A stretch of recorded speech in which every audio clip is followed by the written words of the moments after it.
Assalamualaikum warahmatullahi wabarakatuh.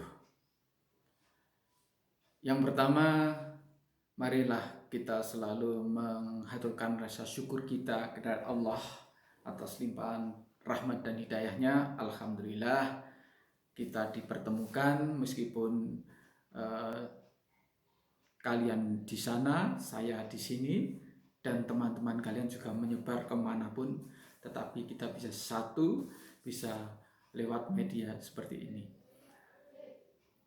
Yang kedua, selamat datang dan saya ucapkan selamat bagi kalian semuanya sudah menjadi bagian dari SMK Negeri 1 Wonosobo. Kalian sudah menjadi calon siswa SMK Negeri 1 Wonosobo. Calon, saya katakan calon karena harus melalui MPLS ini. Jadi kalau kalian dinyatakan lolos mengikuti MPLS ini, maka kalian 100% jadi siswa SMK Negeri 1 Wonosobo. Baiklah, yang kedua saya ingin memperkenalkan diri. Nama saya lengkapnya itu Gendut Waskito Utomo. Anda boleh panggil Pak Gendut atau Pak Ndut. Ya, jadi gampang. Orangnya kecil, tetapi namanya besar.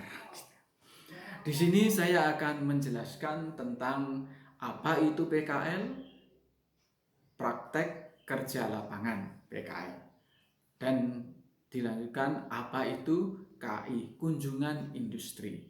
Ya. Mungkin istilah ini kalian belum pernah dapatkan, kalian belum pernah temui manakala kalian di SMP. Maka dari itu akan saya jelaskan apa PKL dan kunjungan industri. Ikuti. Ya. Baiklah, yang pertama saya ingin menjelaskan tentang praktek kerja lapangan. Anda sekalian, SMK, pembelajaran di SMK itu ada dua, yaitu pembelajaran di sekolah dan pembelajaran di dunia usaha atau dunia industri yang disingkat DUDI. Oleh karena itu, PKL merupakan kegiatan pembelajaran yang dilakukan di DUDI atau lapangan kerja lain untuk penerapan, pemantapan, dan peningkatan kompetensi. Jadi, kompetensi yang didapatkan di sekolah itu diterapkan untuk praktek kerja di lapangan atau di dunia usaha, dunia industri. Sehingga di situ ada keseimbangan antara pembelajaran teori dan pembelajaran praktek. Sehingga kompetensi mana yang diperlukan oleh DUDI itu apakah sudah masuk di dalam kurikulum di sekolah yang diajarkan di sekolah. Nah, ini penting sekali, penerapan sekaligus pemantapan kompetensi yang dimiliki selama belajar di sekolah, kemudian diaplikasikan untuk praktek di DUDI.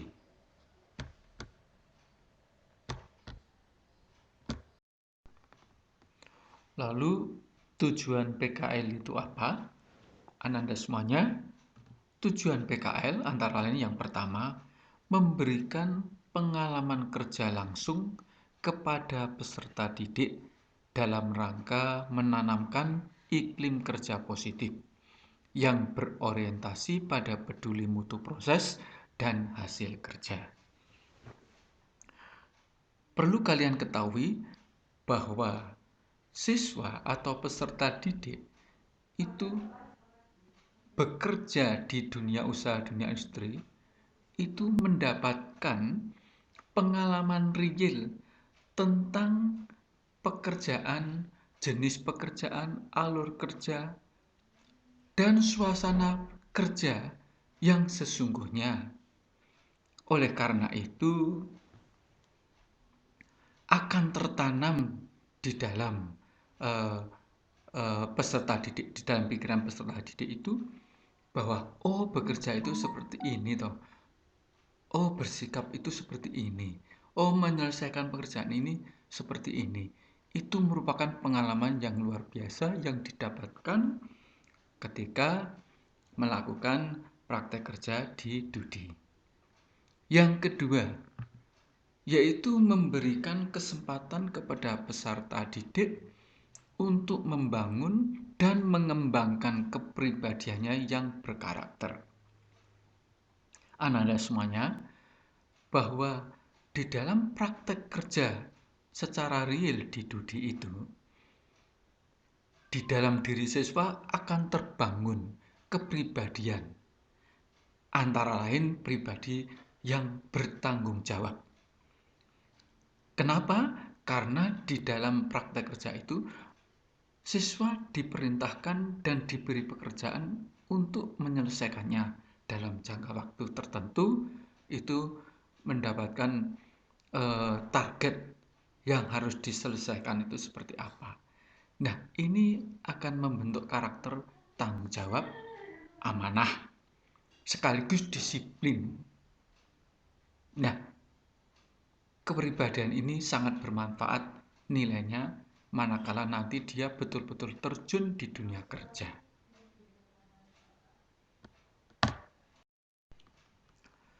Dan yang ketiga, tujuan PKL adalah menanamkan etos kerja yang tinggi bagi peserta didik untuk memasuki dunia kerja sesuai tuntutan pasar kerja global.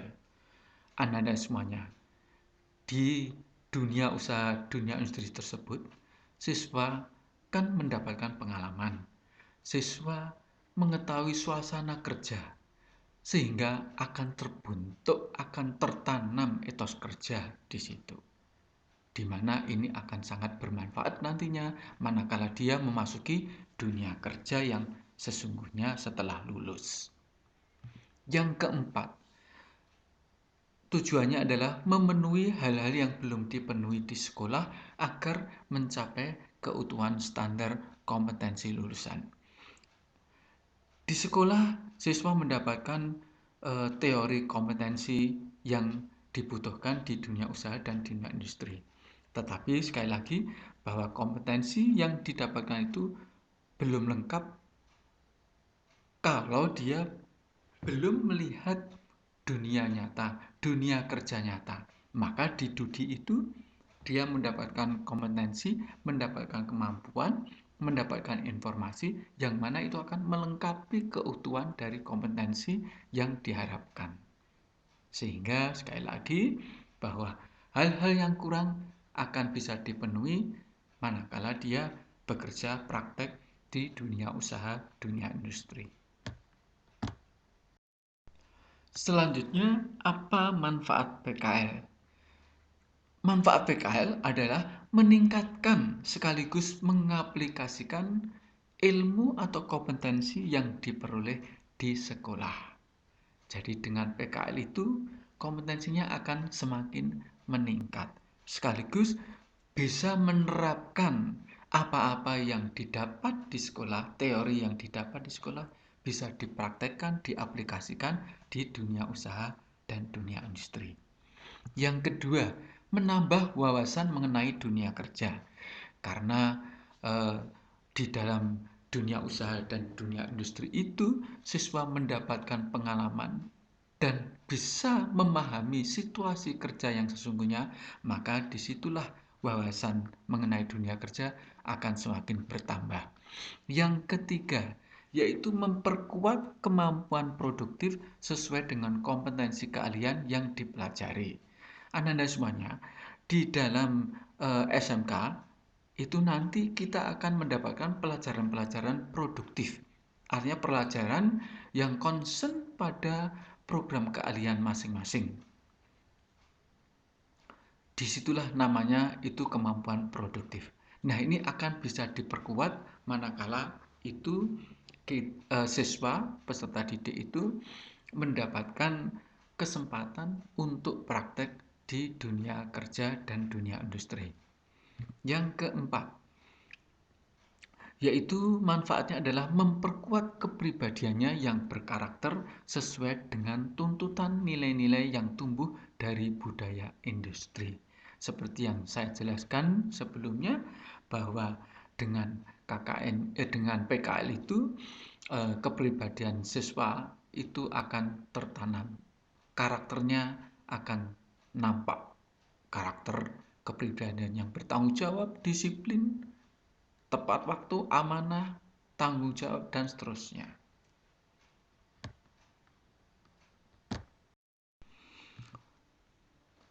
Adapun manfaat yang kelima yaitu terjalinnya hubungan kerjasama yang saling menguntungkan antara sekolah dan dunia kerja. Ini saya kira sudah jelas kenapa menguntungkan. Sekolah mendapatkan tempat praktek secara real, sedangkan dunia kerja itu mendapatkan tenaga yang murah atau bahkan gratis. Nah, ini menunjukkan saling menguntungkan. Studi terbantu, sekolah juga terbantu. Yang selanjutnya, meningkatkan kualitas lulusan melalui pengalaman kerja langsung selama PKL. Ini saya kira sudah jelas bahwa dengan PKL itu pengalaman kerja itu didapat sehingga itu meningkatkan kualitas dari lulusan atau peserta didik tersebut.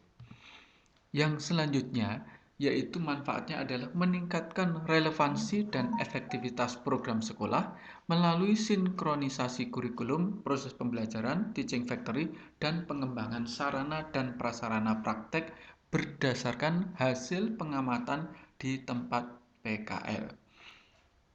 Jadi di tempat PKL atau di DUDI itu siswa akan merasa, oh ternyata ada hubungannya antara teori yang didapat di sekolah dengan yang di DUDI.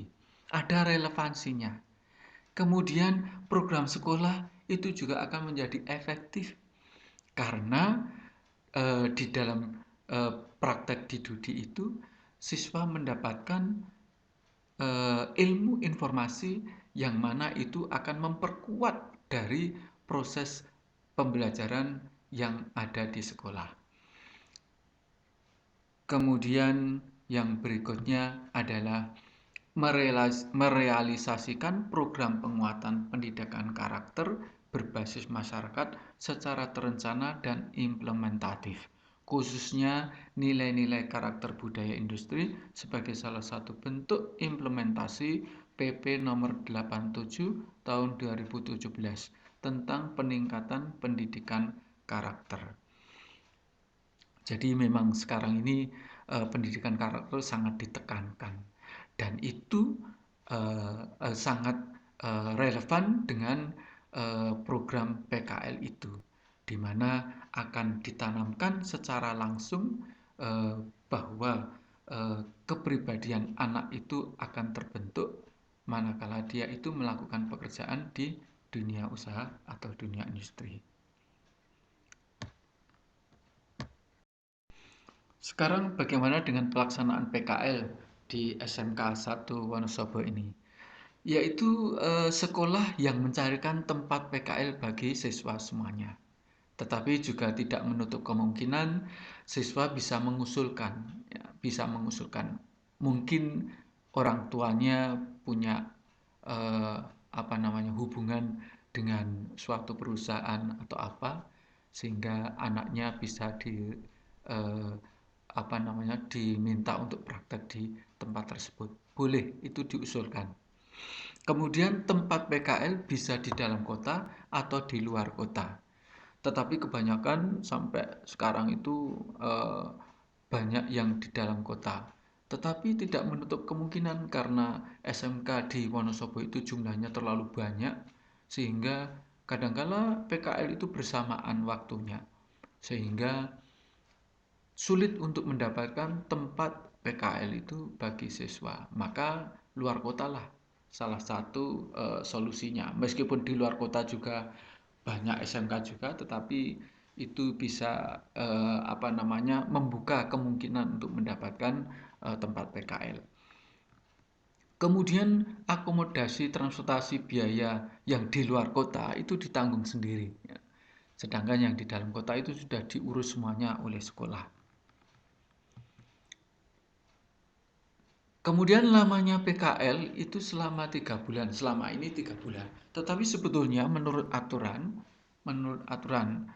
tentang standar proses, itu lama PKL itu antara 6 sampai 10 bulan. Tetapi karena kemarin kebijaksanaan sekolah kita, karena sekolah kita itu adalah jasa, kebanyakan jasa, maka kalau 6 bulan itu dirasa terlalu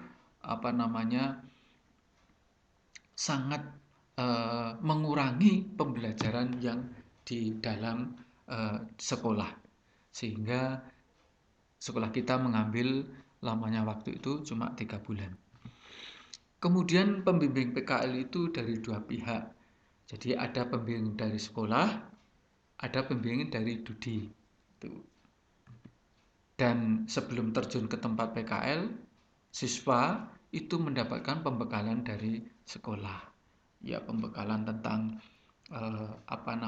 sikap, tentang perilaku, dan tentang hal-hal mengenai pekerjaan yang akan dilakukan di tempat Dudi tersebut.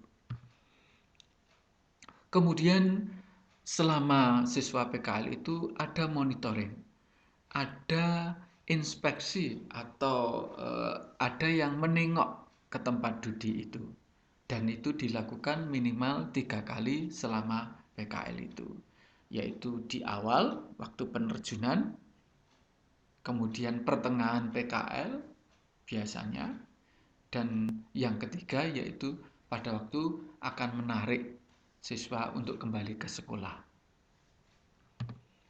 Kemudian setelah PKL dilaksanakan, itu siswa wajib membuat laporan PKL.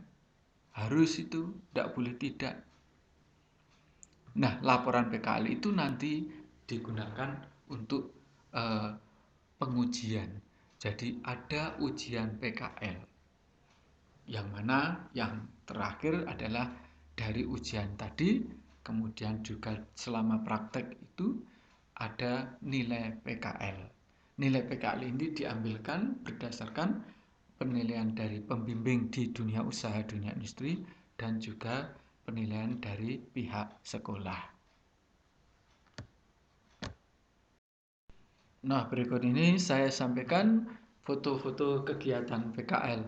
Ini foto yang pertama ini adalah siswa MM Multimedia yang sedang PKL mengajar di ekstrakurikuler di SMP Negeri 1. Jadi dia PKL di sana dan mengajarkan di ekstra multimedia. Kemudian ini PKL di toko Bavaria, jadi di toko komputer Bavaria. Kemudian ini Ananda yang di BRI, jadi di BRI agak gaya sedikit ini. Ini waktu ada pembimbingan oleh pihak BRI kepada dua orang siswa. Kemudian yang berikutnya ini adalah PKL yang sedang melayani di Kemenak.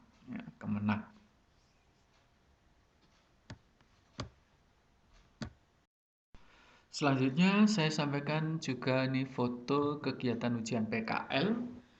Kadangkala ujian itu secara individual satu persatu seperti gambar ini. Kadangkala juga bisa berupa 2 orang sekaligus setiap ujian. Ini juga 1 orang, ini 2 orang. Ya, paling banyak 3 orang. Nah, demikian tentang PKL Ananda semuanya. Selanjutnya kita akan lanjutkan penjelasan tentang kunjungan industri. Sekarang kita masuk pada penjelasan tentang kunjungan industri atau disingkat KI. Sebetulnya kalau menurut saya tidak hanya namanya kunjungan industri, tetapi juga usaha. Jadi sebetulnya harusnya kunjungan dunia usaha atau dunia industri, karena tidak hanya industri dok. Ya. Kunjungan industri itu merupakan salah satu program pendidikan yang berusaha membentuk generasi masa depan untuk mengenal dunia kerja. Sekali lagi, mengenal dunia kerja, budaya dunia usaha, dunia industri, dan disiplin kerja. Ini jadi jelas, jadi hanya mengenal, tidak bekerja, tapi hanya mengenal, melihat bagaimana sih situasi bekerja, bagaimana budaya bekerja di Dudi itu, dan disiplin kerjanya seperti apa. Itu kunjungan industri. Oleh karena itu, tujuannya adalah mengembangkan wawasan siswa terhadap Dudi. Jadi, mengembangkan wawasan, pemahaman siswa terhadap dunia usaha dan dunia industri. Yang kedua, membangun etos kerja yang tertib dan disiplin. Ini sudah jelas. Jadi karena melihat itu akan menimbulkan pengaruh bagi peserta didik itu setelah melihat langsung di tempat usaha atau tempat industri itu akan muncul etos kerja. Kemudian yang ketiga yaitu melihat mesin-mesin atau alat-alat produksi dan peralatan yang ada di dunia usaha dan dunia industri tersebut. Jadi perlengkapan apa, peralatan apa yang ada di Dudi itu. Apakah kita pernah melihatnya? Apakah pernah didapatkan di sekolah alat-alat yang ada di Dudi itu? Kemudian mungkin cara kerjanya, melihat cara kerja dari peralatan atau alat-alat produksi tersebut. Yang keempat, Ananda semuanya, tujuannya adalah melihat secara langsung proses produksi dari awal hingga akhir. Jadi kalau kita berkunjung ke suatu tempat usaha, kita mengetahui proses membuat suatu makanan, katakanlah membuat suatu produk itu dari awal sampai akhir itu akan dijelaskan proses produksinya. Nah, itu siswa peserta didik melihat secara langsung. Yang selanjutnya adalah memberikan motivasi pada siswa untuk bekerja dan berkarya. Jadi setelah melihat itu diharapkan akan timbul appetite, timbul keinginan untuk bekerja, untuk semangat bekerja dan berkarya. Ini. Selanjutnya, apa manfaat kunjungan industri? Manfaat yang pertama yaitu menyadari pentingnya etos kerja di Dudi. Dengan melihat dunia usaha, dunia industri itu, maka akan terbangun, akan terbentuk semangat tentang etos kerja. Kemudian yang kedua, manfaatnya adalah mengenal dan mengetahui kedisiplinan dan ketertiban kerja Dudi. Jelas di dunia usaha, dunia industri itu menerapkan kedisiplinan dan ketertiban yang luar biasa. Kalau itu tidak dipenuhi, pasti ada konsekuensi yang tegas. Sehingga disitulah siswa mengenal, mengetahui. Kemudian yang ketiga yaitu mengetahui berbagai mesin, alat-alat peralatan yang digunakan oleh suatu Dudi. Tadi seperti sudah saya jelaskan. Yang keempat, mengenal cara kerja Dudi. Iya, ini jelas, juga sudah jelas. Kemudian yang kelima, mendapatkan gambaran nyata kondisi dan suasana kerja Dudi. Karena melihat langsung itulah maka tahu kondisi dan suasana kerja yang sesungguhnya di dunia usaha, dunia industri. Yang keenam, menjadi termotivasi untuk semangat belajar dan bekerja. Ini jadi akan muncul semangat belajar untuk lebih giat lagi karena nanti mengharapkan untuk bisa segera bekerja setelah lulus. Nah, itulah manfaatnya. Selanjutnya saya akan sampaikan pelaksanaan kunjungan industri yang dilakukan di SMK Negeri 1 Wonosobo.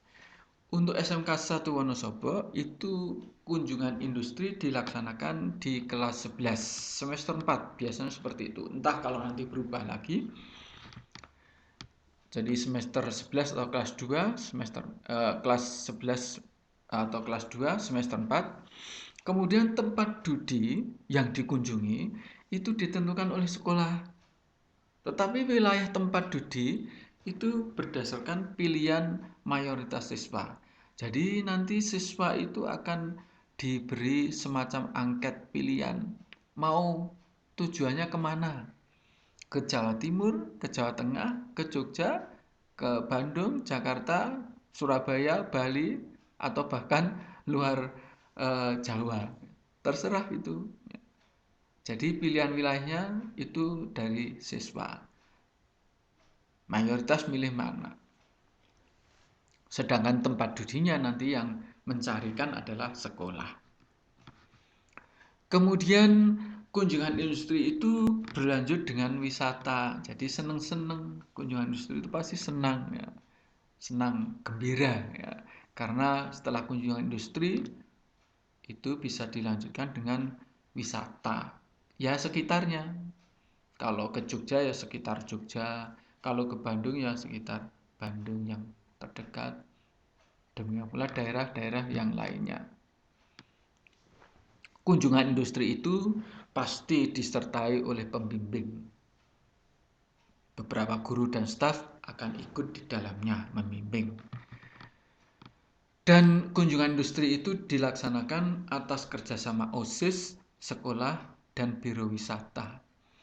Jadi tidak melulu pihak sekolah yang mengurus semuanya, tapi OSIS dilibatkan. Bahkan selama ini OSIS ada panitia OSIS yang mengurus tentang kunjungan industri itu. Meskipun sekolah juga ada panitianya, tetapi panitia OSIS juga ada. Dan itu semuanya itu diberikan kepada biro wisata untuk mengeksekusikan ya. Jadi untuk melaksanakan itu akan dipilih biro wisata oleh sekolah. Dan ini yang paling penting bahwa kunjungan industri itu kan perlu biaya. Nah, biaya itu untuk akomodasi, kalau itu nginep ya, hotel, transportasi jelas, kemudian juga konsumsi selama melakukan kunjungan industri itu ditanggung oleh masing-masing siswa. Jadi biayanya berapa itu tergantung dari tujuannya kemana, ini juga berpengaruh. Kemudian ananda semuanya setelah kunjungan industri itu dilaksanakan, maka siswa seperti PKL tadi harus membuat laporan secara tertulis gitu. Dan laporan itu nanti akan diujikan. Artinya ada ujian lesan atau wawancara mempertanggungjawabkan hasil laporan yang dibuat oleh siswa. Ini. Nah, berikut ini saya berikan contoh foto kegiatan kunjungan industri dalam hal ini di Jogja. Ini di BKN jurusan OTP. Kemudian ini jurusan BDP itu di Bakpia Patok atau Bakpia Jogja Kembali. Kemudian kalau yang berikutnya ini foto kunjungan industri di OJK, Otoritas Jasa Keuangan di Jogja juga. Kemudian ini di Amikom, ya. Terutama yang jurusan TIK ini, ya, TIK.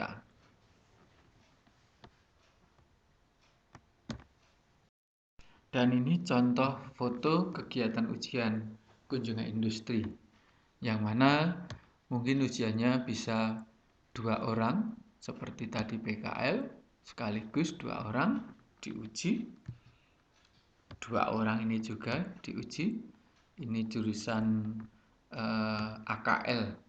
Kalau yang di sini ini jurusan RPL. Ini jurusan OTP, tidak 2 orang tapi 4 orang sekaligus ujian kunjungan industri.